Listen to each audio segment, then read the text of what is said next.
तर नमस्कार मंडळी. तर कशा आहात? तर सगळे भावांना आता वाजले 8:33 झाले आणि आम्ही आलो कामावरती सकाळी. आणि आता नवीन काम सुरू केलं. इकडं बघू शकते नवीन रान आहे का नवीन शेत आहे.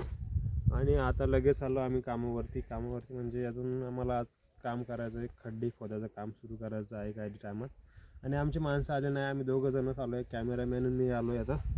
आणि आज आहे लास्ट 31 डिसेंबर 2024चा लास्ट दिवस आहे. आणि मला असं वाटते काय लोकांचे नवे स्वप्न असतील, नवे काय असतील. मागच्या वर्षी पण होते 31 डिसेंबरला आणि या डिसेंबरला पण असणार. तर भावांनो, मी तुम्हाला एक सांगतोय, बसून एका ठिकाणी काहीच प्रगती होऊ शकत नाही. तुम्हाला प्रगती करा असेल तर तुम्हाला घराच्या बाहेर निघावं लागेल, काही करावं लागेल, काही सहन करावं लागेल, काय ऐकावं लागेल. आणि मी एवढं सांगणार की जे आज मी कमवलं आहे, जे काय करतो आहे आज, हे स्वतः जीवावर आहे. आणि परत आईबाबाच्या जीवावर बसून कायच होत नाही भावांनो. आणि तुम्हाला एवढंच सांगणार मी, जे करणार